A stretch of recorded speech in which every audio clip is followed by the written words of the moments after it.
fool. We commanding the block. Burgundy and gold, got the city on lock. Hustling plays, ain't no need to pretend. DC reppin' strong and we fight to the end. Commanders moving, no breaks, no pause. Hands in the dirt, respecting the call. K-Dot and Amit, dissect the grind. District divider with city in mind. Trying to dance why, don't miss a bit. And you gotta spread the words, or shit is shit. Welcome, everyone, to District Divided, a DC sports podcast. More specifically, a Washington Commanders podcast. I am Amit. That is K-Dot. This episode, we got three different wide receivers we're talking about. Noah Brown, Terry McLaurin, and Deebo Samuel. We're going to touch on each of them. And minicamp has come to an end. The team had a barbecue. We're not talking about the barbecue, but we're talking about the other stuff that happened in minicamp. But let's get out wants to talk about the barbecue. Before we begin this episode, if you could please like the video, subscribe to the channel, hit the notification bell, comment as you always do, and K-Dot. Minicamp's on fire. The vibes are legit. Lattimore's moving. No limp, no quit. Deebo's thick. And Twitter won't quit. Camp is cooking now, bitch. Share this shit.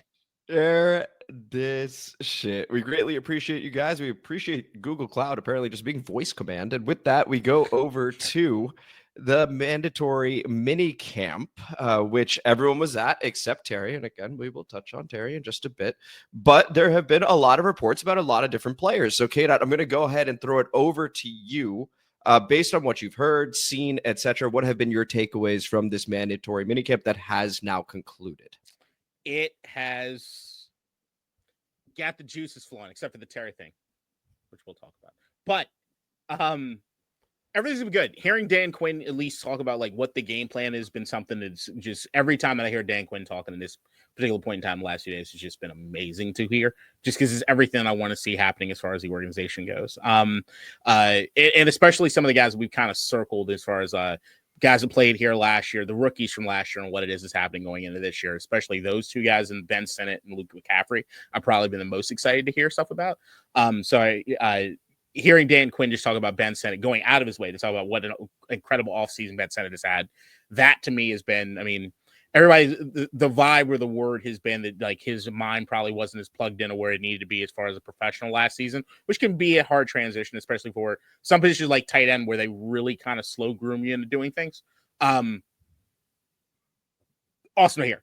Awesome fucking to hear. If that's the case with Ben Sinnott, then you know how much I feel as though the sky's the limit as far as that guy goes.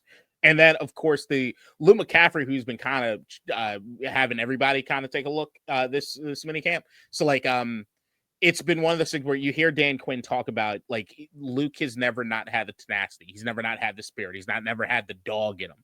But there have been some things as far as technique, footwork, stuff like that he's needed to work on.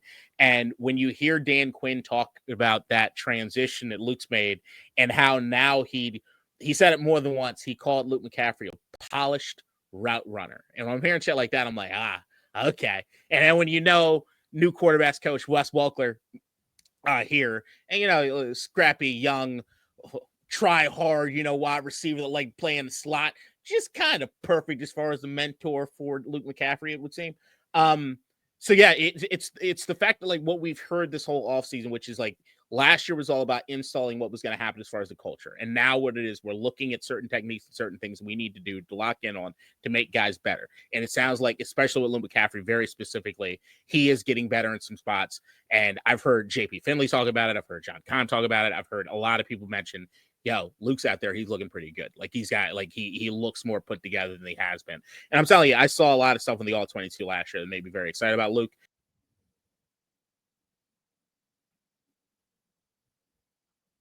Luke McCaffrey, very, very exciting player from the sounds of it. I actually do think Luke McCaffrey has been great as we figure out where the heck K-Dot went off to. Luke has two different clips. Go ahead, K-Dot. What happened for you? You just disappeared. And for a moment, I was quiet. And then I was like, you know what? I got a little bit on Luke McCaffrey, and I was about to get into it, but go ahead. No, go.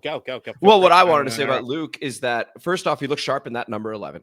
I think it's just like the number just looks correct on him, just to be clear. There's a vibe about it that I really like. That works. They are good. You've got two different clips of Luke McCaffrey doing his thing. One with Jaden, and one with Sam Hartman, Heartthrob Hartman over there. He is clearly looking better already than last season. So last season, you hear that he's with Jaden early on. They got their little breakfast club similar to your Stafford Cup, etc. But these two are rookies, right? And Luke McCaffrey still new-ish to the position. Now, when you watch even the limited clips, he does look more confident at minimum. He looks much more confident in what he's doing. At minimum, he's using his hands out. Like all these little things that maybe weren't quite put together consistently last season already look better in this mini camp. I'm excited to see what he does in training camp. And just to echo what you said about Ben Sinnott, who is a name we are absolutely following in his second year. Some people are already calling him a bust, K-Dot.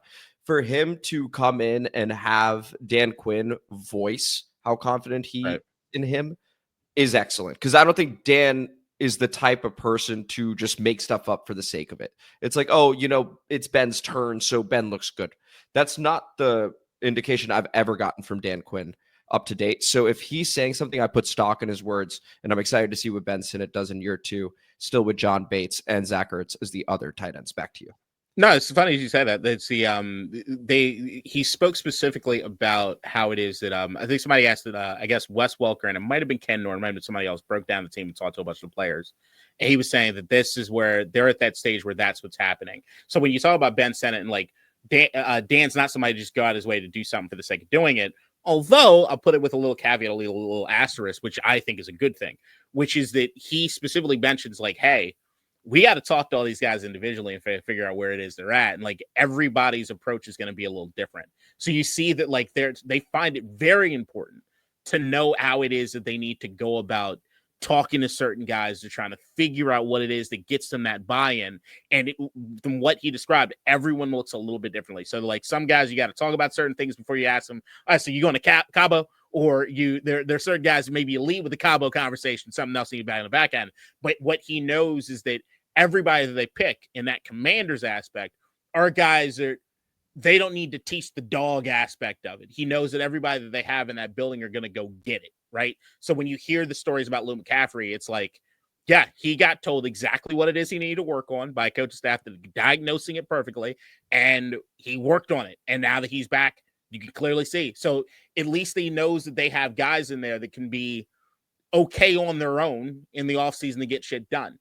And that, to me, when we talked about two other guys that were not rookies last year, but are new to us, and Marshon Lattimore, who we'll talk about a little bit more, and Laremy Tunsil, if that's the sort of mind frame they go on it, Laremy Tunsil and Marshon Lattimore, two guys that we always hear are not necessarily around the team and the voluntary stuff but they get their job done, right? So like that is a huge thing. Makes me definitely feel better that it's at least a bit talked about.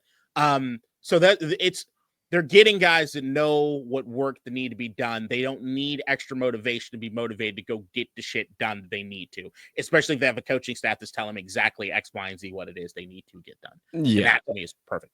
And let's touch on those two veterans because they were not at the voluntary portion, right, of those OTAs, but they were very present for the minicamp. In particular, Lattimore.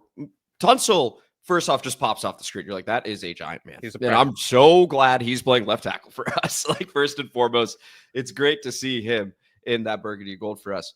Marshon Lattimore was a person who had some questions coming into minicamp. It still has questions, to be fair. He needs to play this coming season and perform. He gets it, we get it, etc. But to see even those clips of him moving fluidly, moving with a certain level of calm and relaxation that you're used to seeing from a Marshon Lattimore that is featured against a Mike Evans, for example, and looks fully healthy. He looks the part, K-Dot. And so I think this minicamp for him from a perception standpoint was really good. He looked good out there to me. I don't think there's a bigger moment in all the training camp or maybe all this offseason. Well, I'm not going to say all this offseason, but at least in the last few times the team has been together, then hearing Marshon Lattimore talk to the press about exactly what it is he felt last year and what it is he's feeling this year. And once again, as you know, as everybody knows, Amit convinced me a long time ago this was a terrible move and that Marshon's already a bust. But if we're trying to give this guy a root for him, it's good to hear that he does say that he outright said, I felt like he said he looked at himself on tape last year and he could see he looked, what was it? Timid. He looked timid on the tape last year. And to know that everyone's saying, yeah, the pop's back. He's got the burst back. And that's something you saw about the backpedaling and what it is he was dealing with the hamstring injury. He couldn't make the break on the ball the way that he would typically want to make the break on the ball. So that to me is huge. Like to know that you're getting Marshon that feels more comfortable in who he is as a player. So, I mean, and everyone's saying that you can already see the difference on what it is you see in training in minicamp, just the way that he's moving around. So if that's the case, and we're going to get the Marshon Lattimore that, albeit maybe not play 16 games every season anymore, or 17, Jesus, but when he is in there, he's going to be balling. Sign me the fuck up. That's what I want to hear. Yeah. No, Marshon, I'm really glad, and you just said it, Kate, that he spoke to the media and was honest with them. Yeah. Because the moment he said the word timid, I remember just thinking, yes. Like, that's the word that made the most sense, watching him play against an A.J. Brown, against a Mike Evans. And honestly, gutting it out, I know it's annoying for fans because he had missed some time and then he comes back and he doesn't look like Marshon Lattimore. Right. But he gutted out performances and tried. And I think that also earned respect of teammates. And coming up this season, even if he misses games, that's going to be his challenge, staying healthy for this entire season, right? That's probably his biggest challenge. Playing with a muscle injury in any sport is an absolute pain.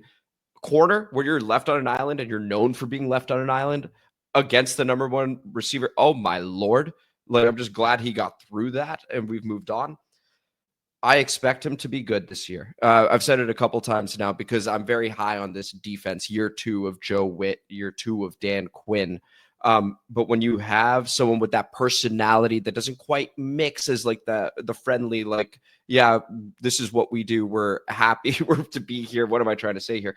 That the defense last year did enough. But it didn't give the oomph or the physicality that we're really looking for. And he's the type of person that's going to help provide that. Trey Amos is another guy that I think is going to help provide that. So it's going to be really nice having him on the outside. Mike Sanders still, I'm really hoping, moves into the slot as a result of the Trey Amos pick. That's hopefully happening sooner rather than later. A lot of that depends on Amos. But having a physical corner at the peak of his powers, which is what I believe he have, Lattimore's 28, is going to be a great thing for us. So I'm excited for him and what we've got going.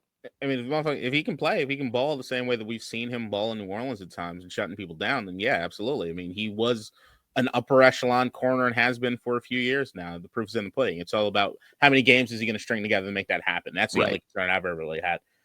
Is whether or not he was going to get healthy again compared to what happened last year. Because I remember us even having debates or not conversations on here last year about whether or not he might be actively hurting us, even when we knew goddamn well how terrible the secondary was from a talent perspective at times, that it was still like there were moments where he looked really bad. And I think that, as you said, him using that word timid, you could see he was choosing it very carefully because he wanted to say he couldn't get the word at the beginning. Some people offered some other things. He's like, no, that's not really how I described it. Timid's the way to describe it. So it was nice because it does kind of sum up. It does very much sum up the way it seemed as though he was out there. He didn't see himself. And you could see he was frustrated with not seeing himself out there, and that was something. But the other stuff in the secondary is also sounding good as far as like Will Harris, I've heard, has looked lights out. Extremely physical, looks like just what they need as far as a Dan Quinn type character. Trey Amos, I mean, I've not heard a single bad thing said about Trey Amos. Nothing but good. Similar to Jaden's actually last year, where everyone just had good things. Trey Amos fitting that. Mike Sanders, still everybody basically is saying is like he's there. Like everybody's just excited to see him, but it's like nobody's surprised anymore when it comes to Mike Sanders. He's just kind of a guy now. Yeah. So that's always nice to hear. But it is good. And specifically when I did hear them talk about the secondary and how they've been communicating and how they talk to each other. And that was something else that Dan Quinn talked about as far as like even seeing on special teams, Nick Bellore, and the way that he was trying to talk to some of the young guys and how important it is for him to see some of the guys that came in here, some of the veterans come in here, and how it is that they police themselves or how they coach each other is a huge part of it. And that team culture, that team camaraderie aspect of it is everything to me as far as this team goes. It's been missing for so long. The safety room in particular, K-Dot, I'm very excited for in training camp. I think it's going to be very competitive because Will Harris, you hear good things about. Jeremy Reeves, congratulations, signs a 1-year extension. No doubt. He's going to stick with us, integral part of the team. Then you've got, we had mentioned Will Harris, Jeremy Reeves, Percy Butler also got a shout out from Dan Quinn. Yep. And then two guys that I'm high on from last season, there's Tyler Owens. And then one more safety. Gosh, I'm forgetting who it is right now. But look, Dominique Hampton, of course. So that's now 5 safeties that I think play fast, play physically, play like a commander. And when I think about those old Dan Quinn defenses, there always was a safety able to do that, maybe 2, right? And so I think safety is a very, very important part of this type and style of defense, especially when we're talking about takeaways and forcing takeaways, right. Whether it is roaming the field themselves, whether it's dislodging a ball, forcing a ball open, like, as a receiver's trying to catch it, pops up all of a sudden and you've got some ball hawks around it. I am so excited to see how this safety room features out as we continue through training camp, because we're hearing good things about a bunch of them. Yeah, no doubt. It's just to see how it is that they'll continue to play over. I'm really excited for I'm not usually excited about preseason, but I'm really excited about preseason from a secondary standpoint, actually, this year. Being that, like, I feel like what you do see is of course, that play like a commander style, which is that everybody's playing with a certain level of tenacity, certain level of physicality. But I also, when you look at all these guys and what they kind of bring to the game, everything's just a little bit different. So the idea of these packages and things that they could probably put in place on defense, just depending on what the situation calls for, but knowing that regardless of who's out there, they're always playing like dogs is always going to be a good thing. But I just like the idea that we're kind of diversifying what it is that we can do on the defense when you have certain guys with certain tools that are able to come in. And that to me is going to be huge, because the other name that probably got mentioned more than anything coming out of the secondary again is Kinlaw, which is that it feels as though the way that everybody's taught him by the way they're treating is that they know or they believe that Kinlaw is actually going to be an absolute stud. It almost feels as though the coaching staff and some of the guys on the team, from what I'm understanding, if they like, it's a foregone conclusion. This dude is already like, he's gonna be a problem. Like, it's just like he's just gonna be a problem. And it's like if they nail that, if they nail the Kinlaw and let's say Trey Amos pick compared to what it is we saw in that defense last year, that's a huge win. That's a fucking lights out win. So yeah, really, really excited to see what happens with the secondary, just to see who can do what and what it is they look. I just don't love. Every once in a while, you see a rotation happen in the secondary. We're like, oh shit, we're about to get burnt here, and I don't. That's something I don't want to see anymore. Yeah. And so once again, we will see how the defense continues to shake out from an identity standpoint. This is now year 2 where they've been able to bring in pieces that they want over here, and so they're going to be held to a higher standard accordingly. Any final thoughts here, K-Dot, before we move on to Noah? Well, 2 things. Just depending on how you want to go about it. Okay. Sure. Number one, hearing Laremy Tunsil talk about Connerly was awesome. And especially when you hear some of the reports that were coming out of Houston about why it is they got rid of Tunsil, in the sense of, maybe he's not the best team player. Maybe he's not the best thing when it comes. I love that he went out of his way to shower praises on the rook. And he actually did seem legit impressed with what it is that Josh Connerly can do with his footwork. And he's like, yeah, no, that dude's going to be something. Well, he cursed, I think. I forget what he did when he cursed, but he cursed and he had to apologize for cursing. He was like, fired up. Right. It's fine. I loved hearing that. The other part that I think we could do it right now. We could do it after. We could do whatever. But go ahead. I know he was trending on Twitter. But, all right, flip to the Deebo thing. Go ahead. Let's do it. We got Deebo. All right. Me and you have been having this. All right. Everybody knows there was the video that's gone viral on Twitter. Deebo saying we're running the route. And what did you think of the video? I thought it was totally fine. I didn't think he was going full speed. I thought he was just chilling, jogging, caught a ball. I honestly thought nothing of it. I kind of agree with you. I saw it initially when I was like, what is there? I saw it a few times last night and didn't think anything of it when I saw it, or at least this morning. At some point when I was just online, I saw it and didn't really think anything. I was like, oh, there goes Deebo. I got a phone call this morning. Somebody saying, hey, you hear about the Deebo stuff? And he's like laughing and he's telling me this shit. I'm like, what? He's like, they're calling him Eddie Lacy. I'm like, he moves like Eddie Lacy on it. I'm like, what? And I go back and look at the video. I'm like, all right, he's not running that fast. Shout out to the Washington Commanders. I did see you guys tried really hard to make sure that the video of Deebo out there looked cool as shit today. Like, congrats. I know. I see you guys working. You're like, oh, fuck. Somebody releases video, fucked him up. Now we can try to do what we can. I go back to the so I think the video is overblown to a certain degree, but there is no doubt that I look at Deebo, at least in that video. I don't know if what he's wearing, maybe it's just a little too much back. He definitely looks bigger. He looks a little thicker. He definitely looks a little thicker than I remember being. And I thought back to our argument, our ongoing thing that we've been having as far as Deebo Samuel being a number 2 receiver, what that is, right? And Dan Quinn had this to say about Deebo, and I fucking loved it. It was an easy fit in terms of how we would feature him in some packages, whether it's 2 backs or 3 backs or no backs, and he's a back. All of those things can add difficult matchups. The hardest one I've seen, tackle him. He's fast, but he brings it. The strength in his lower body, when he puts his foot in the ground, there's an explosiveness that you feel, that gets generated. He's really applied himself this offseason. And then I refer back to a post that Deebo Samuel had like a few days, like a week or 2 ago. Mm-hmm. This time I'm going to show him, get him in a whole different bag. Everyone can talk it, but they ain't standing how I stand. He's fucking lifting. He ain't your wide receiver 2. He's Weapon X, baby. He's Weapon X. This dude is pitch count. I'm telling you, pitch count and physicality. He is your screen master. He is your reverse master. He might in some games get more carries than Brian Robinson, I think. Like, this is one of those situations where I look at Deebo, and remember, I've never shat on Deebo's ability. I just think you have, but go ahead. I think with the route running, it's the route running. I don't. When you look at that, I'm cool with the Eddie Lacy thing. You know why? Go run him over, Deebo. Like, go run him over. Like, I think that what they're asking him to do here, and you see the physicality, you see what he's talking about, you see what Dan Quinn's talking about as far as the packages. I think we're gonna see a version of Deebo that we haven't necessarily seen before, or at least if we've seen it in. It's much more close to that 2020 before pre-Christian McCaffrey. We're using him in all these different ways. I just think that tree is going to shrink a little bit as far as what it is they're going to ask him to do because there's so much talent around, even though we're going to get to Noah Brown and how much that fucking sucks. But the Deebo of it all,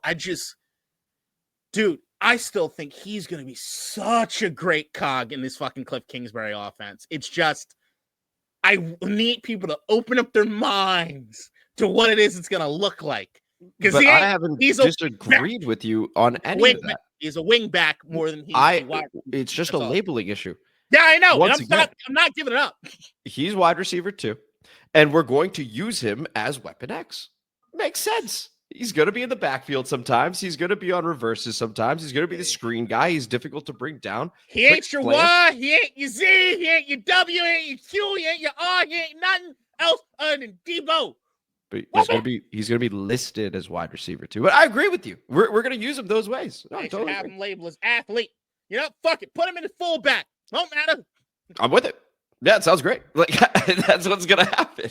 It made me really excited to know that like what's happening with the Deebo Samuel of it all. And like the other thing about the Wes Welker piece is that Wes Welker, everybody knows he was down in Miami the last 2 seasons, but where was he before Miami? In San Francisco with Adam and with Deebo. I think they got a lot of things coming as far as Deebo Samuel goes. Because I just think if you're looking at the wide receiver room, Terry, hopefully he's there and we know who he is. Outside of Terry, we're looking at who's going to be on the other outside. Luke looks like he's stealing the show as far from the slot standpoint right early now. On, so he's going to do that. So you look at Deebo and it's like, all right, well, he can't quite do anything as good as those 3 guys, but you know what he can do? Hit people better than all of them. Does that better than all of them? Yeah, right. Exactly. He can do that better than all of them, but it's like that's what I see happening with the Deebo Samuel thing, and that's got me excited that they're talking in these terms. You got Dan Quinn even talking about it. I think that there's an excitement there that they can't contain. Oh yeah, I mean he is going to represent the matchup nightmare. Even the viral tweet, right, with him jogging that route and catching it in the corner was Scott Abraham going, put Deebo in motion, watch him work. Right. And I think it's because of what was written there and then watching him jog the route where it was like, oh, if that's what work looks like, he's fat. Right. And so that's where we need to push back. And, George Kittle even provided with it's a group install that you're not supposed to sprint them. You're figuring out where to be, how to be, etc. And Bobby Wagner even chimed in which is pretty rare for him, going exactly. So we're good to go. Excellent point on Wes Welker, by the way, because Wes Welker is somebody that Deebo credited for the season that he had, where he was damn near the MVP. He was the MVP of the San Francisco offense that year. So he credits Wes Welker for a whole bunch of that. And we're good. Yeah, he's Weapon X and also our wide receiver too. Any other thoughts here? Okay, yeah. No, that's fair. That's fair. Let's talk about Noah Brown, because not everything has been positive out of minicamp, which is he was carted off the field and apparently had a towel over his head, and I think he threw his helmet like in frustration. So whenever you hear things like that, I haven't seen it, but we're only going off of what we've read and heard. You read stuff like that, and it is not encouraging. There is a possibility. There's an MRI that I think by the time this episode releases, maybe we have info at that point, but there's a possibility that he misses significant time, if not the whole year. And this is somebody that, once again, among games he was active, led the NFL in pass interference yardage gained, right? He is that taller, bigger target for a Jaden Daniels to be able to throw it to. And just his size alone is sort of a defender away from a defender to be able to catch that ball and gain separation. So, K-Dot, right now we have Terry, which once again we will touch on, him being there, not being there. Noah Brown goes down. Michael Gallup dealing with a hamstring strain right now, working on the side. Wide receiver room, like impact of this injury. The floor is yours. Impact in the standpoint that, like, I'm excited about Noah Brown as far as being that other outside receiver alongside Terry and alongside Luke and alongside Deebo Samuel. Like, he's the guy that I see that I want to see have more bites of that apple, because in the moments that we saw him last year, I mean, he had a lot of good moments with us. I want to see that continue. I also know that, like, I think the thing that you could see in the frustration, or you hear of the frustration when it comes to Noah Brown, is that this feels, you never want to say this about anybody, but it almost feels par for the course. Like, it's just, hey, here's a great opportunity, Noah, for you to steal something and for you to make something of yourself. Oh, you're hurt now. And it's like, fuck. And it sucks so bad. I feel for him tremendously, because I really do think this is a golden opportunity. But once again, I think it's the size piece that probably does it more than any other thing for me when it comes to Noah Brown and why it is I want to see him there. But I mean, if I'm looking at the wide receiver room right now, outside of Terry, outside of Luke, outside of Deebo, which fine. I mean, I don't want to put him in that room. He should just kind of float. He should be like a floater amongst the rooms. He's attending a lot of meetings. Yeah, you know, like the kid that hung out with like the jocks, but he also hung out with the skateboarders, like to smoke weed, like did all the whole. Seemed like you loved Dazed and Confused. Yeah, that was a bit of a floater.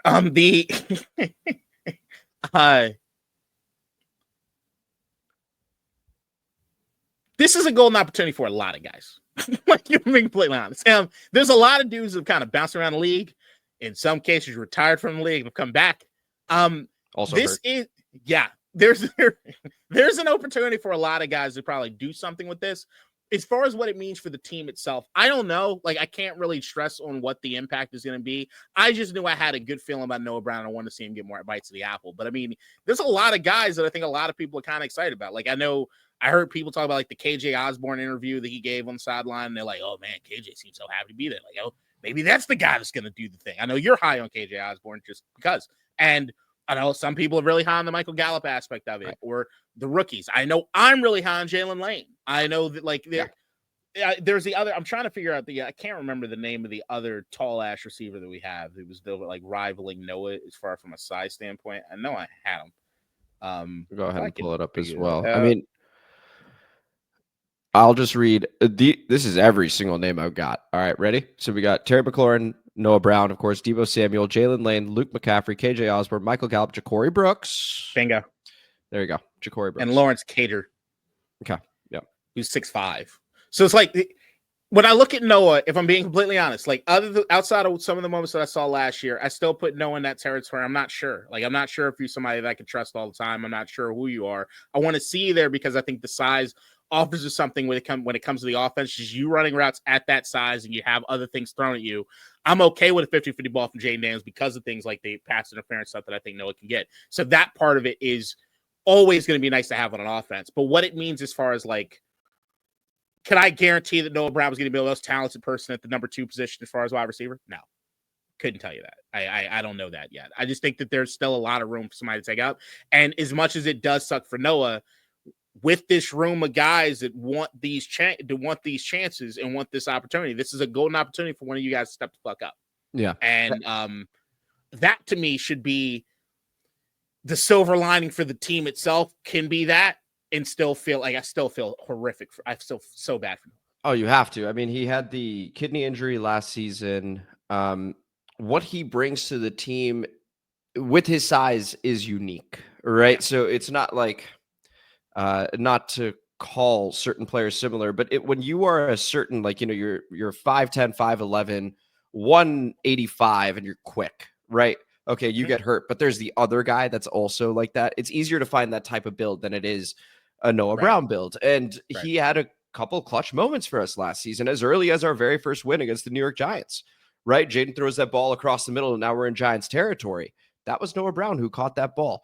The Hail Mary, it gets tipped by Tyreek Stevenson. Noah Brown's the one that caught that ball. Like, so he's been a part of big moments already in his limited time with us. So it sucks to see him go down because he has been fairly reliable when on the field. Yes, he's had some drops. They've all had some drops, but he's been good for us. And so it sucks to see that. Hopefully the MRI shows it's a 4 to 6 week thing, and he has the opportunity to be able to start the season because we do need a guy like him. Jacoby Jones was the guy that I was talking about, actually. I was going to say Ja'Cory Brooks. Yeah. I didn't remember being like Noah Brown size. Jacoby Jones. For the other guys, this does represent a large opportunity, and it also represents an opportunity for the coaching staff to get a little bit more creative because you have lost that really tall, player. Let's be real. That could result in a signing. I suspect it would, but it also means, okay, well, let's do the thought experiment, right? Because Cliff Kingsbury, I think, is a very bright guy, very creative. He's routinely in there at like 3, 4 a.m. thinking about this kind of stuff. What if I have, and let's take Terry out of it for a sec. What if I have Deebo, Luke McCaffrey, Jalen Lane, KJ Osborne, and Gallup for the sake of it, and let's do Jacoby Jones as well? What do I do? Like, what does the offense look like? I'm curious to see how our offensive coaching staff comes up with solutions to this. And I'm also curious to see who steps up. Right now, we're hearing early good reports about Luke McCaffrey. KJ Osborne, the reason I'm high on him, just to be clear one more time, is because the front office seems to be high on him. They used a waiver claim on him. They chose to bring him back. They could have easily chosen not to. They bring him back.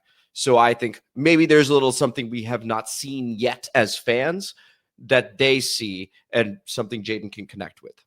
Maybe. Or maybe Jalen Lane, the rookie that wins the Commanders caucus, steps up and is able to make any number of plays from the slot, from the outside, etc. A comp for him was Deebo Samuel, just not as big as Deebo. I don't know. It does represent large opportunity for these guys because one of the things we talked about in the offseason was, do we need to sign a wide receiver too? And a lot of fans were very split on that. Some were like, yes, we absolutely do, even after Deebo, because Deebo's Weapon X, right? Or are we good with what we have right now? We can sign a Noah Brown was the name that was routinely brought up of like, okay, cool. Now we're good. We got our Weapon X and Deebo. We got Noah Brown's that tall physical receiver at the, X, and then we got Terry, right? So him being gone does actually, for us, represent a big loss. And to your point, Kate, I'm very curious to see how this shakes out. Huge opportunity for guys like Luke McCaffrey, for KJ Osborne, Michael Gallup if he's healthy. Curious to see what happens. I wouldn't sign anybody. Noah Brown, Michael Gallup, KJ Osborne, they're all, you know what tier I'd put them in? Well, I don't even know what tiers we're working with right now, so go ahead. Yeah, I know. Sorry. Could have started for New England in the last 5 years. That's the territory. And KJ did. Right. So like that's like so when you hear that, when you hear, oh, that guy could have started for New England, what conjures in your mind? Okay. Like, it's not could have started for Cincinnati. Could have started for even Arizona. Could have started for San Francisco. These could have started for New England, but not really anywhere else. So like, I think what ends up happening is that, like, look, the reason you don't spend all that money to go get your T. Higgins or anything like that is that, like, you can't have all-stars at every fucking position. You could try. So what you try to do is, like, hey, maybe one of the rookies will be better than anybody expects. Beyond that, what do you do with most of the veterans? Try to get guys that are going to be contributors, kind of like last year. Olamide Zaccheaus, whoever it is you need to get that's just going to be a contributor. And I think that's the way they look at that quote-unquote second receiver position, right? Is it let one of these vets step up. Like, let one of these guys up. We don't need an all-star there. We just need somebody to catch fucking football, right? Like, if Luke gets into the zone that he needs to get into his slot, if Terry's going to be the dog that we know Terry McLaurin always is, right? If Deebo's going to cause so many fucking problems near the line of scrimmage, you got to keep guys a little closer, right? You just need somebody else to take the top off the defense, or at least allows a deep threat to be a thing. That could be Jalen Lane because of the speed. That could be your Jacoby Jones, a la Noah Brown, because of the size. Boxing somebody out. Just run down the field. Do that kind of thing.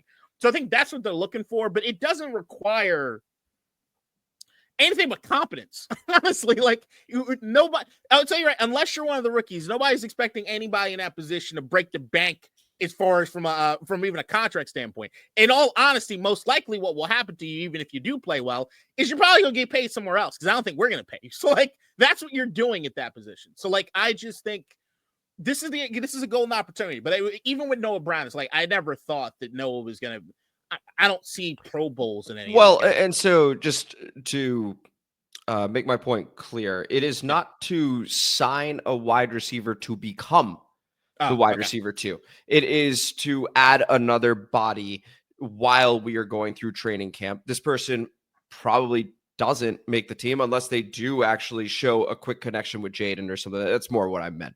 I would say this. If we are signing another guy, you're just looking at the numbers. I mean, maybe you do just training camp body, but if you're signing another guy, I actually start to look at the rookies and be like, all right, what are they not seeing? Because I just, there's a lot of guys, man. It's just like, to me, it's like, I got enough.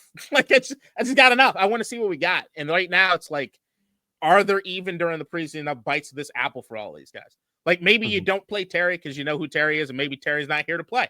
But like, I'm good with this. I'm completely solidified with this. And if worst case scenario, which is not really a worst case scenario, if you got to start Deebo as your wide receiver number 2, like, legitimately, he's still Deebo Samuel. Like, he's not. And look, and as much as I give Deebo Samuel shit, I have to admit, the pneumonia alone last year. That's a huge story. It's a huge thing. Nobody's talking don't about. Say it. Yeah. I know. The pneumonia thing is a big thing. Like, the motherfucker spent days in the hospital with liquid in his fucking lungs. Like, and go play football. A few months later, people are like, he had a down year. It's just like, yeah, come on, man.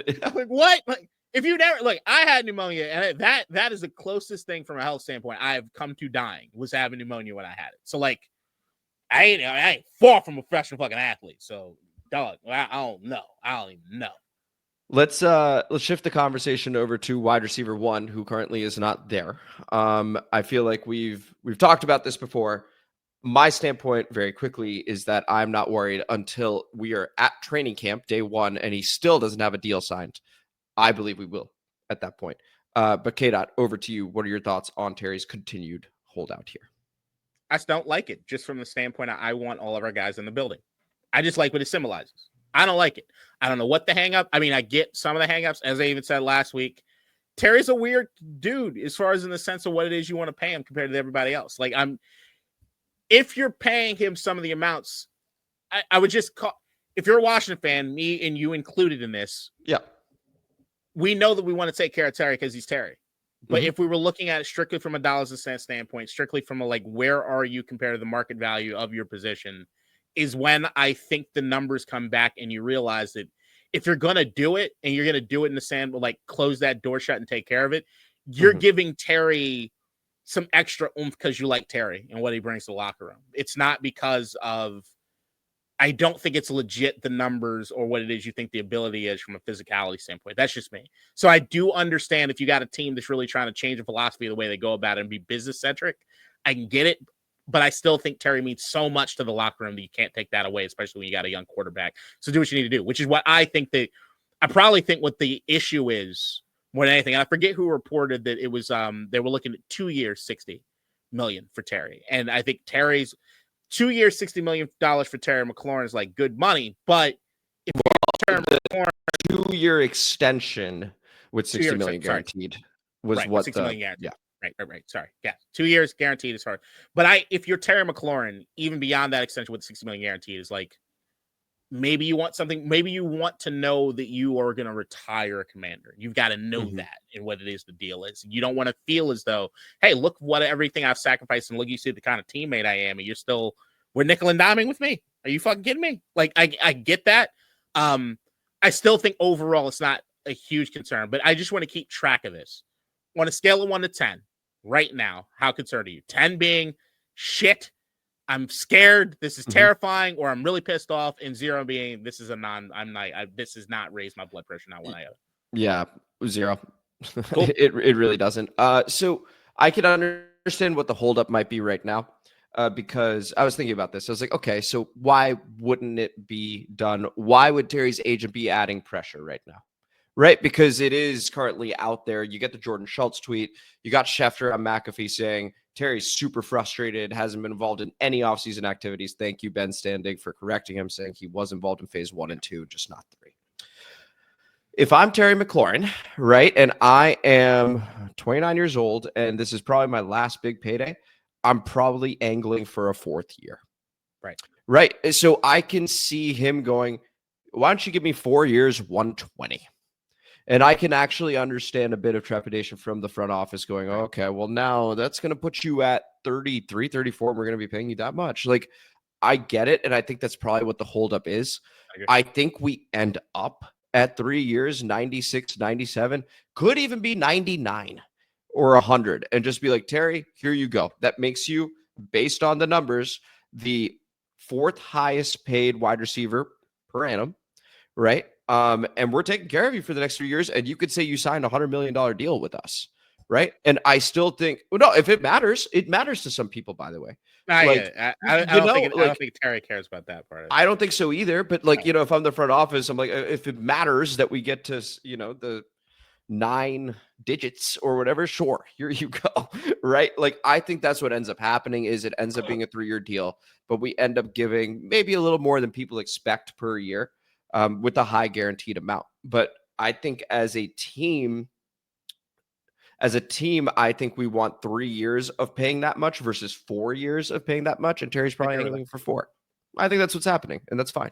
I think that's a fair assessment. And once again, I love this organization. I love Adam Peters, and Adam Peters I trust. I ain't no goddamn scab, and I forever am on the side of labor.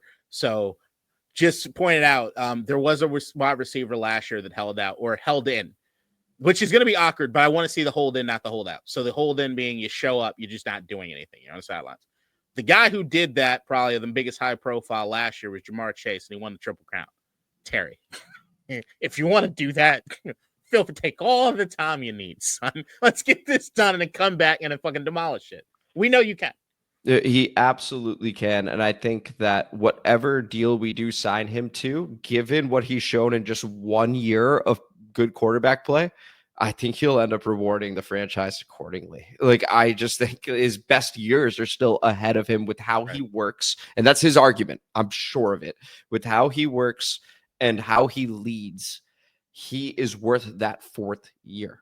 I'm not against giving him the 4th year, especially if it's going to drop that annual amount just a little bit. It's Terry McLaurin, man. And yes, there's a fan podcast. He does get a bit of a bonus for being with us through all those years. And yes, he gets a bonus for last year too. That's why I'm not the GM, but I would give him the money. Like, that's just what he means to us. So that's it. That's where he gets in that sticky wicket where we do a podcast from a fan perspective on potentially criticizing the moves of a front office that might be doing the right things, but not necessarily the things we want them to do. I just don't envision a situation where come day 1 training camp, which is why my answer on the scale of 1 to 10 is 0, where he doesn't have this new deal, whether it's 3 or 4 years. I will refuse to go that far just because I don't have enough of Adam Peters to know that just yet. That's fair. But I'm more confident than not that he'll be here just because I can't imagine.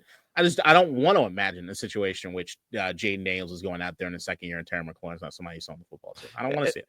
something else that Adam Schefter did say. Now, while he did say Terry is very frustrated, he did also mention that the Commanders are very calm and confident that this is going to get done and that they are feeling good about it. And that I do trust as well. I can see both things being true. Right now, Terry frustrated that with how talks are going, probably us shutting down the 4th year, and the team also going, man, but let's be real, Terry. We're going to get to 3 years, and we are going to take care of those 3 years, man. Like, trust me. And I think we'll end up just getting there because I think Terry also, being the competitor he is like, dude, we can make a run here. Let's go. So no, I think just to push back on one thing you said, the thing I'm probably most confident about in this entire situation is I don't trust any news about anybody that says they have an idea of what the front office is feeling or thinking. No, that's Adam fine. Schefter included. I'm just glad he was right last year when he was like, you can buy those Jaden Daniels jerseys. We had a big talk about that one. Any final thoughts before we go to the common mailbag here, K-Dot? Pay the man. Let's get this show on the road. I pay him. Just pay the fucking dude. We'll deal with whatever reason we need to deal with later. All right, just pay him. I totally agree. Just pay the fucking man. We love him. We really do. And I think we will. And with that, we go over to the comment mailbag featuring an intro from our very own Nikki. Comment mailbag time, motherfuckers. District divided, ain't got time for no suckers. Spread the word, get in line. OGs and new G's, it's your time. And spread the gospel, cause this shit is divine. Yeah. All right. Thank you, as always, for that intro, Nikki, beginning with Hermit Rob. Shout out. Hermit Rob with a few in this one. But beginning with this from Hermit Rob with 4 thumbs up. Why would Lattimore even be there? He's never been at voluntaries ever. K-Dot, your reaction to that, knowing now that he was at mandatory minicamp? I'm just glad he's here now. But the I think what it meant to me. And once again, Dan Quinn satiated a lot of what it is I was feeling about it. But you look at last season, how big a deal they made it through the media, through the team, through everybody, that everybody was there. And that's not the case right now. So, like, if I had to choose between everybody being here and some people not being here, I'm always going to choose everybody be here. But if you got a professional like Marshon Lattimore, look, man, as long as you can play like you were when you were at that Pro Bowl, all-pro sort of level, do what you got to do to get through your process to play. But, and I know you were hurt last year, but at the end of the day, because of the nature of this business, because of the nature of the way that people criticize this, if you're not showing up and showing out, I know one of the first things anybody's going to say, well, why the fuck weren't you there? Like, I could see that. So, like, if you're going to be somebody that does this shit on your own, come correct. Like, you got to earn that to me. And like the way that Dan Quinn's talked about it, he had the utmost faith in Marshon and in Laremy to get the job done. And right now it looks like he was dead on because Marshon's getting rave reviews. Yeah. And I think it's one of those things where when you say you got to earn it, where I stand there is you've earned it if you've even done it at your prior place. And so it maybe wasn't I agree with that. Earned from the Commander's perspective, but I'm like, hey, you're certified in the NFL. You have a routine. You have made a name for yourself such that I trust you know what you're doing. So I'm going to give that to you. And so that's where I stood with the leg zero issue. I even think he's healthy and knock on wood, it looks to be the case. But I can understand trepidation from others. And here's Ade Smith shout out over here with this. Comparing other teams' no-shows to Lattimore's, I had done this with the Baltimore Ravens, to Lattimore's is bogus because every situation is different. If Marshon balls out next year, everything will be forgotten. But if he doesn't, he will be cut. No excuses. Some of his lapses last year were credited to the new system and injury. So if presumably healthy and does not produce next year, well, I don't know. With the peace sign, 3 thumbs up there. But that represents the split in fan base, right? Where if somebody is not showing up to the voluntary portions of OTAs, and we even touched on this last week, K-Dot, where it was like certain people are going to penalize or be ready, knives sharpened with Marshon Lattimore because, hey, we saw what happened in the playoffs. You were getting burned. How dare you not show up to this? It shows me you don't care. Is maybe what some people are thinking, right? Yeah. It's just anyway. But your reaction? No, those fans are kind of dumb. But the it's not going to disagree. Just to be clear, But it's like to take the one thing and to run with it completely is like, I don't know. But it's like the here, I'll put it to you this way. If you honestly think Marshon, the difference between Marshon Lattimore having a lights out year and a terrible year this year is whether or not he showed up to the voluntary OTAs. I hate to break it to you. I don't think that was the case. Okay. Correct. I don't think it'll make the difference. I am only looking at this strictly from the standpoint of the way that I felt that the team was selling the idea last season of everyone showing up and what that meant to me as an organization, everybody looking in the right direction. Does that mean that we still can't win games? No. But what it meant to me in the sense that there were no exceptions to this rule was I liked the romanticism of that in the sense of what it meant for this team. That no longer exists. I don't love that it no longer exists, but I don't give a shit. I will throw away any feelings I have about that if Marshon and Laremy Tunsil come to fucking play. Right. And you'll notice that romanticism maybe doesn't exist anymore because now we've, let's keep it a buck, have the more talented certified players in here, right? It's Marshon Lattimore and Laremy Tunsil that missed. Everybody else is there. Terry would have been there if not for this contract dispute. That's just part of growing a team. Like sometimes that's going to happen, right? Like that, your first year, you're bringing in as many guys on 1-year deals as possible. And it's prove-it deals for them. And none of them are so supremely talented that it is just like, oh, this person's not showing up. Like, that's just the way it was last season. Go ahead. It seems like you have something. No, I completely understand. The only reason you've alluded to this before, I'm just reiterating basically what you said. So I didn't really need to cut you off at all for this. But there is not the conversation happening online with Laremy Tunsil that there is with Marshon Lattimore here. And it's because we have the tape of Marshon Lattimore from last season. Nobody liked it. Now, we are accepting that it was probably an injury if you're being one of the ones that are being kind to Marshon at this particular point in time. But at the end of the day, he was the first exception to the rule of what Washington was doing last year as far as from a trade standpoint. Mm-hmm. That happens. Now that happens, it didn't look good last year. This year happens. He is now an exception again in the sense of he is not there at training camp. Or, sorry, voluntary OTAs. Correct. He's not there for that. So, as of right now, you have not necessarily been a net positive. As of right now. And people are grading you. Laremy Tunsil, I think everybody's in the boat is like, he didn't do this before. He ain't did it now. We don't love it, but we're not talking about it. There, by the way, I just want to chime in there because there are some fans that are like, dude, you just got traded. You got to prove to your new team. So there is this sort of thought, right? Like there are some fans that are like, I want everyone there. It would be great if everyone's there for the voluntary portions. Of course. Me. Right. Yeah, no, and I get it. Like, right. I'm not, if you gave me the option between the two, of course. I also would love all of them to be there. But I also, I guess, even doing this podcast, like, you know, we over the years have seen, okay, some people miss, maybe not on our team, but on other teams. And it's just part of how it works. And so now we have a couple people where for them and their routine in getting ready for the season, it is part of how it works. So when I read it, I was like, cool, they're in their routines. Others would have read it, and especially with Marshon going, dude, you did not play well for us. Look at you now. How could you not be there? And it is now there's the microscope on him. And then there's Laremy Tunsil. Hey, I've heard you're not the best teammate, and now you're not showing up. Proves the point. Like, you know, I get it, but it's also, yeah, anyway, go ahead. I mean, that's look, if we talk about the duplicity of man, or the duality of man, the duality of man. I mean, you look at the road that you've come on Marshon Lattimore from saying it was the worst move I never said that. Washington franchise to now you're kind of defending the man. I mean, we got a lot of new subscribers. I heard you say Albert Schmamesworth. What? Who? Like, what are we talking about? Marshon Lattimore being the biggest bust of all time. So to be clear, I understand. For context for everybody, we were talking about, was there a line in the sand or line of demarcation where we started taking the season much, much more seriously?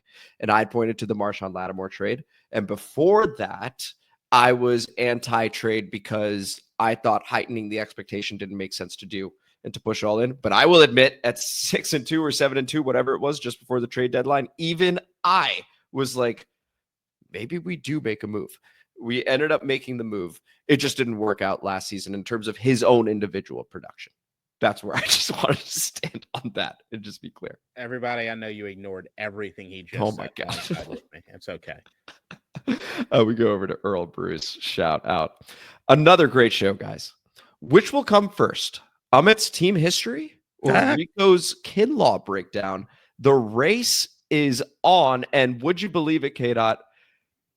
Literally later that day, Earl Bruce, oh snap, Rico's Kinlaw today. So I don't know if Rico read it. I don't know if Rico saw it, but was like, man, I better beat Amit's team history, which is right around the corner, Tony. We got a dead period over here, just letting you know.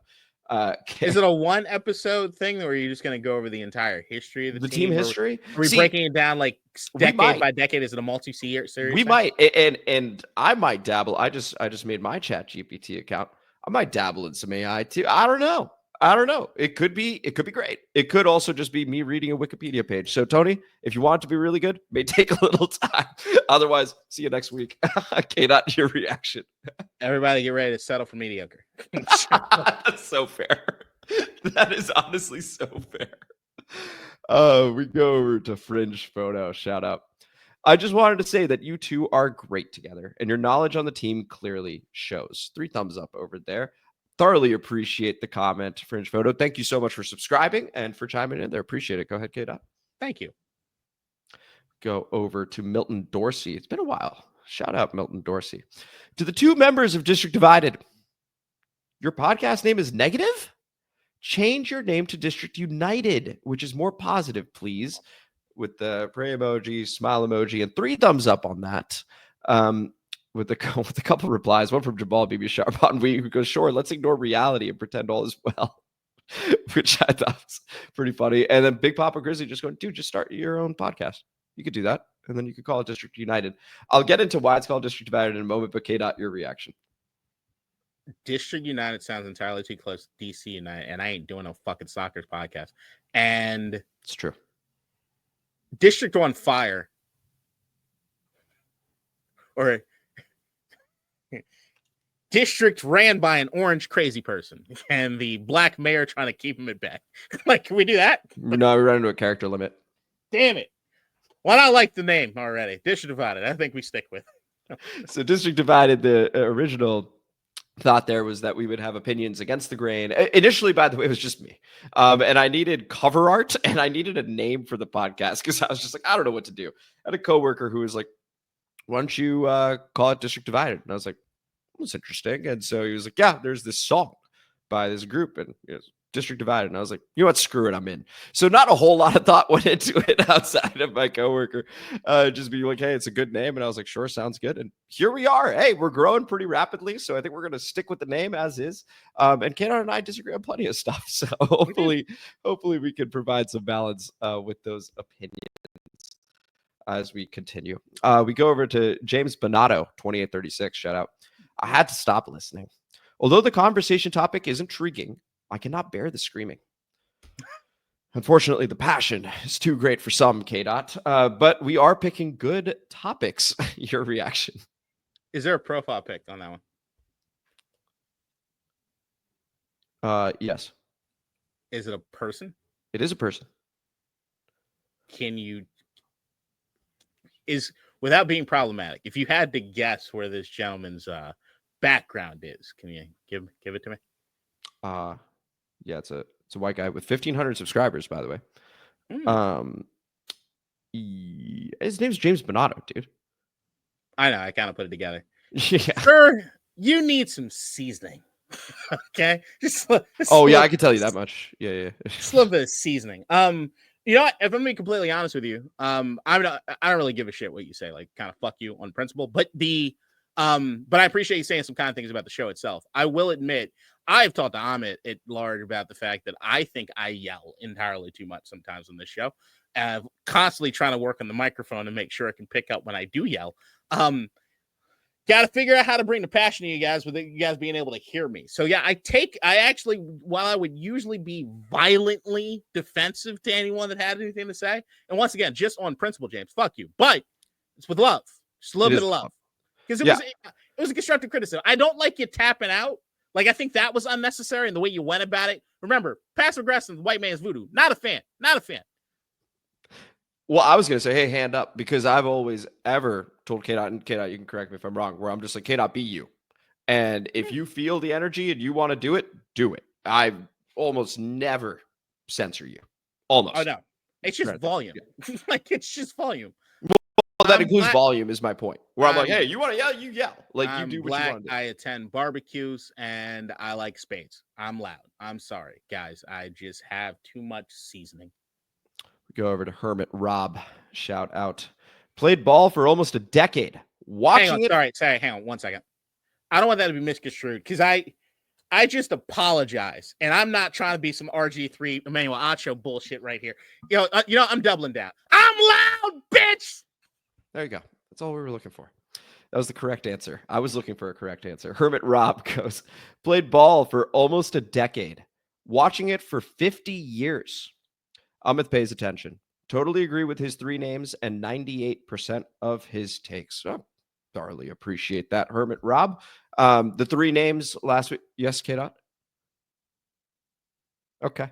The 3 names last week mentioned, we had Tyler Owens, Dominique Hampton, and man, my brain has been all over the place. I can't even remember the first name that I mentioned last week, but incredible, clearly. See, Rob, you trust the man that can't even remember. He can't even remember what the fuck. You try to comment. I can't remember the third name. For whatever reason. You don't even know. You don't even know. Yeah, I don't remember the third name. Oh, but I'm loud. Well, I mean, that's what James Bonato said. James, you son of a bitch. Anyway, Tyler Owens, Dominique Hampton. Oh, Johnny Newton. Of course. Anyway, I'm feeling a hell of a lot better now. Obviously. No, she stole it from me from the future. Remember that? We talked about that. Such bullshit. You just here's the next one from Hermit Rob. There are a couple more coming. And really appreciate that comment, Hermit Rob. And 98% of his takes, I thoroughly appreciate that even more. Howie's had years to get to this level and was anything but consistent off the rip. Bet my house Adam Peters gets there quicker. Funny, San Francisco kind of been a shit show since he left. Last season, they finished in last place in the NFC West. K-Dot, your reaction to that? I do think there's a little bit of meat on both those bones. Yeah, I do think look, when you read about Adam Peters coming out of it, they did almost every article you read about anything that happened to San Francisco. They never want to attribute who did what. It was very much like a team. We did it. We did what we needed to do. But when you hear about the history of who got hired and when, you can't help but realize and understand, especially even with the rumors that were happening in the league for years now, how hot a commodity Adam Peters was and the success of San Francisco was happening. He was an integral part in whatever was happening there. So while I don't know how much credit to give him for X, Y, and Z, I can 100% say he was very important to whatever it is that was going on right now in San Francisco. And it does seem, at least in the short term, they miss him and we fucking love him. Well, go ahead. No, go ahead. You're good. I was just going to say that one of the things last offseason, K-Dot and I we chose to research the different general managers and give sort of our pitches we had done this way back with the Washington Wizards when there were 5 of us doing this. And we decided to do it. One, I had Adam Peters and it was either Joe Hortiz or Ian Cunningham. It might've been Cunningham. It might have been Cunningham just to throw off the Hortiz thing. Yeah, it may have been Cunningham. But when doing the research on Adam Peters, one of the things that he mentioned, and Dan Quinn also ends up mentioning it later on last season, is Adam is so focused on making sure that he is finding the exact traits and qualities that you want on your offense or defense specifically. That's how you get a Mike Sanders still, for example, right? Like that's how that happens.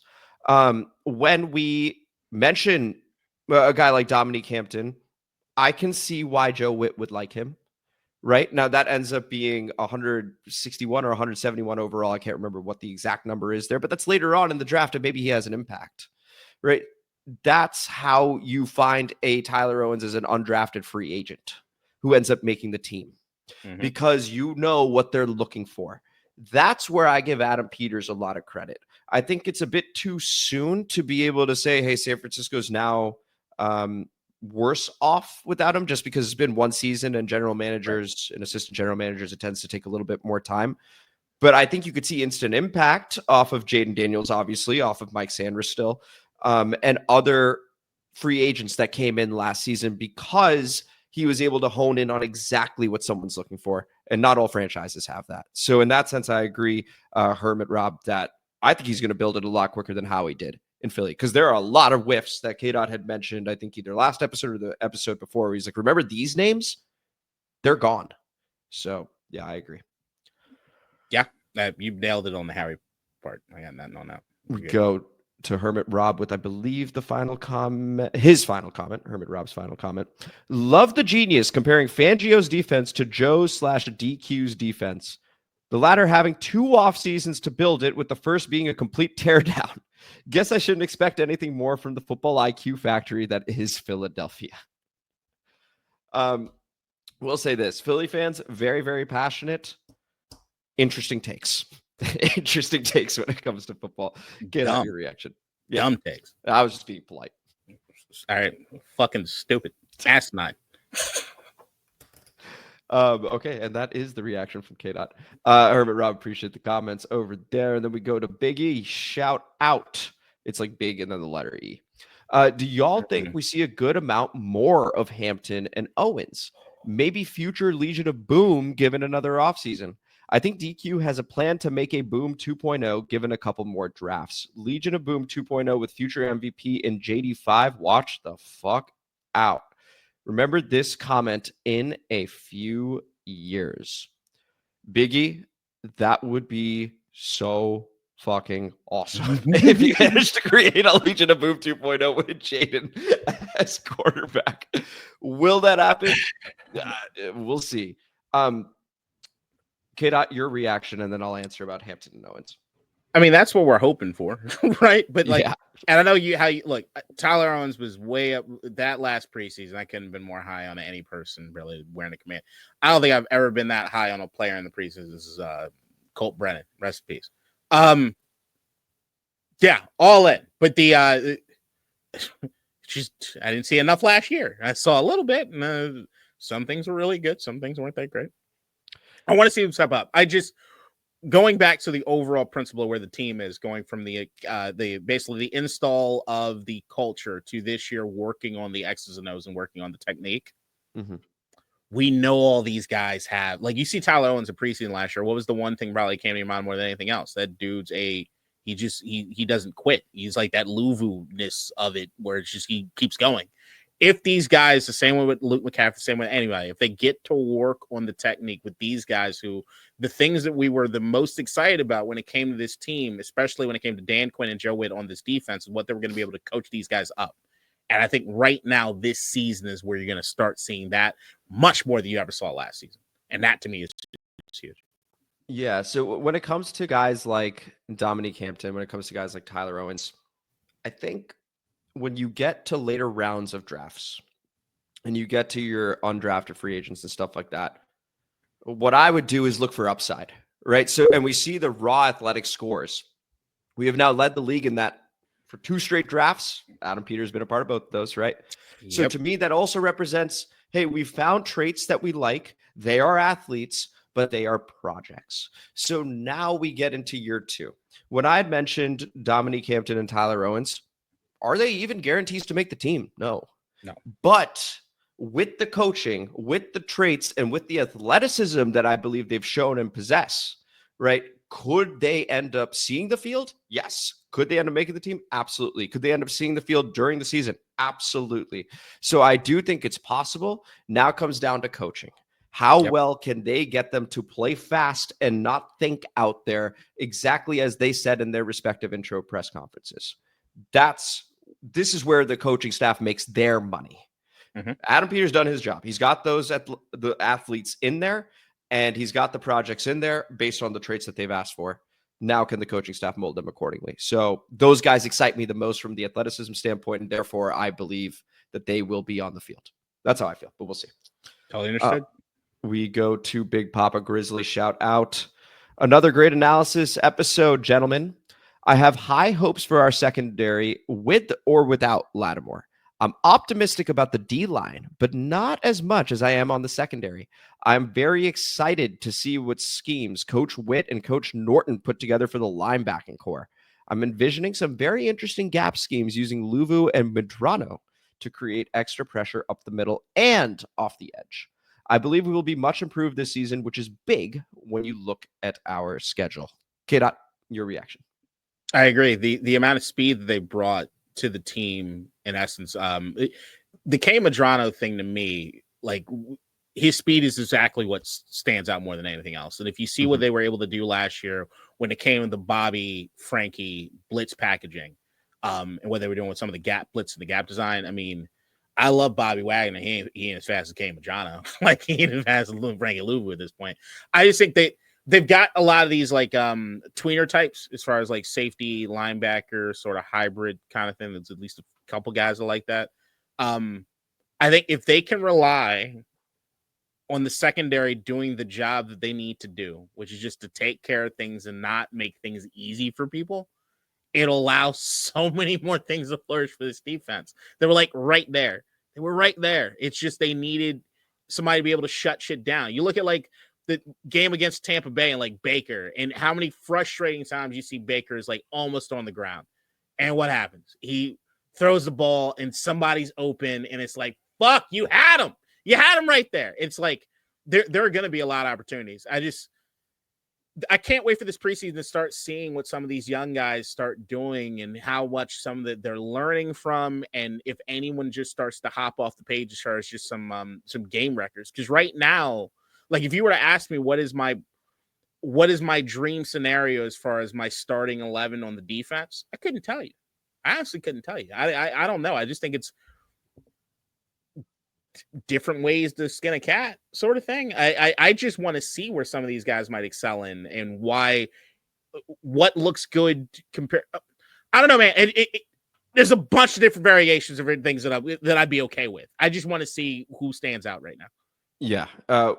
There is an emphasis, at least on my part. Kata, it sounds like your part too. Maybe you just haven't explicitly said it about like just the optimism around the defense, right? Like last season was the Jaden Daniels year. Let's be abundantly clear, right? 100%. We got this rookie quarterback who, based on K-Dot's all 22 reviews, he's like, I want to see this. And the very next week he delivers it. Like, or in the middle of, he's like, my first half analysis was this, and he corrected it at halftime. Freaky season, freaky quarterback. Glad he's ours. But we had a below average defense in terms of points per game allowed. So there's a lot of optimism now around a coaching staff, specifically Dan Quinn, who is known for having good defenses. Same thing with Joe Witt. So the secondary, I think we have a lot of versatile pieces. Mentioning Dominique Hampton one more time. We're mentioning him a whole lot, considering like he's still got a lot of work to do just to be on the team. But you know, he's been talked about as a potential Buffalo nickel because he's very fast, and he has the size of maybe a smaller linebacker. But that means he's a big safety, for example. So that's his versatility. Kane Medrano, his size, like I mean. He could absolutely do something. He's going to need some coaching. Does he have a fast track with Coach Norton, like you had mentioned, Big Papa Grizzly? I'm excited to see what this defense could do. Mike Sanders still played on the outside. Is he now going to be in his favorite slot position? Jonathan Jones, somebody we picked up. What is he able to do? Javon Kinlaw, is he playing as nose? Is he playing as just a D tackle next to a Deron Payne? Is he playing elephant end? He's got versatility. So just to echo what you're saying, K-Dot, just to add names to it, like there are a lot of pieces that we could do a lot with. Frankie Louvu, oh my goodness, is he going to be on the edge? If Jordan Magee ends up being something, yeah, maybe. Like, there's a lot that could happen on defense, and I think that's why we're so excited about it. Same as you, Big Papa. There was a frustration watching all 22, and you could hear it in Joe Witt's voice every time he did a presser, which is like, we're just not doing the shit that we want to do yet. And it's well, I always go back to on defense, the same way on offense. It's a philosophy. And the same way that you kind of hear Dan Quinn talk about it.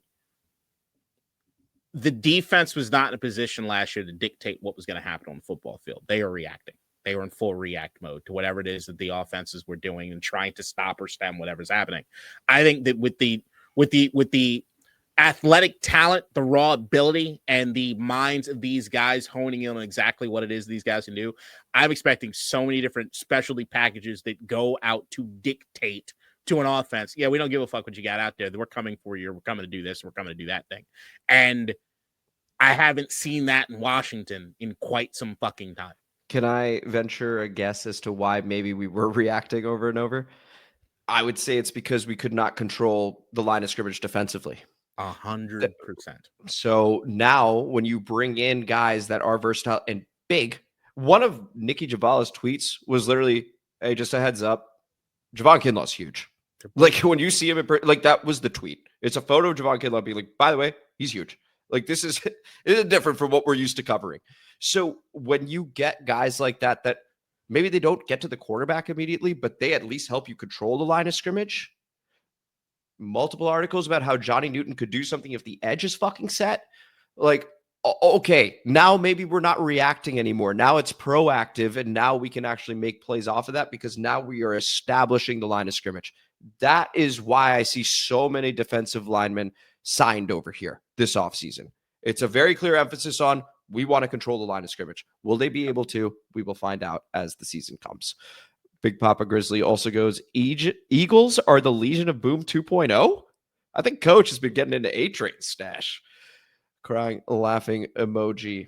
A-Train hasn't had much in the stash recently, so it makes sense that Coach got into it. It's just what I've been told. A-Train doesn't have a stash because he used it all. If you think A-Train shares a stash, no. I'm just saying. I'm just saying, if I hear somebody shared A-Train stash, I'm expecting their body to be found in the Anacostia. Oh, that would be bad. That would be bad. I know. How many times do we got to do this podcast for your overseas? I'm tired of it. No. Amit has family abroad. Yeah, it just so happens to also happen every once in a while. There's like a frat boy that goes missing in Clarendon. Okay. Kept to MF quotes one more time. Shout out. Y'all should get Louis T Network on the live. Louis T also excellent and part of Commander Kings, I want to say, would be an awesome guest to have on the show. We continue to work on getting other guests potentially as we continue to expand who we know, our own network, and hopefully being on theirs as well at certain points. Kid out your reaction. Louis T. Be all for it. Before you trash him. And then we go to the Nathan Perry with the final one over here. I had so many things to comment, but just read Noah Brown was carted off and Gallup is dealing with a hamstring issue. Will this finally be the opening for Luke to become the next guy up? More or less did the segment on it, but K-Dot, if you were to sort of TLDR it, if you will, what would you say to that?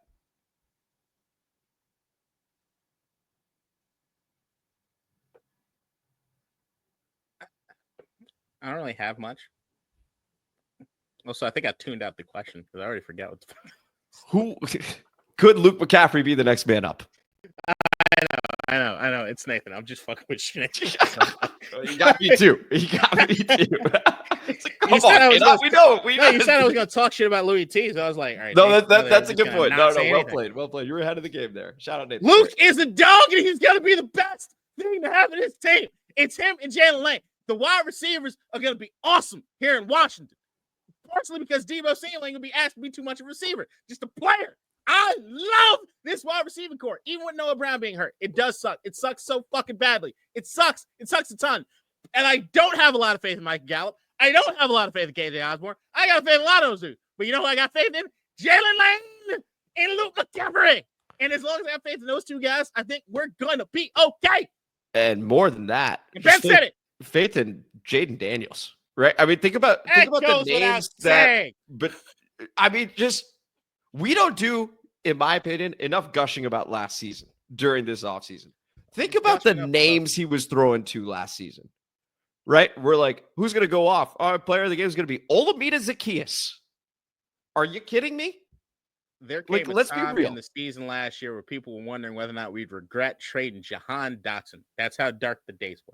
Yeah. We were like, oh my God, to the Eagles, no less. Right? He's throwing to Olamide Zacchaeus. Jamison Crowder comes back, catches Jaden's 5th touchdown against the Philadelphia Eagles in an incredible comeback. I mean, we're going to be fine. We are going to be fine in the wide receiver room. And Terry's deal is going to get done. Just pay the fucking man. This was the show. This was District Divided, a DC Sports podcast. More specifically, so much for listening to the episode as K-Dot figures that out or doesn't. Thank you card is gone. You have a thank you. It's not there. Yeah, well, we do thank you guys. And if you enjoyed the episode, if you could please like the video, subscribe to the channel, hit the notification bell, comment as you always do, and K-Dot.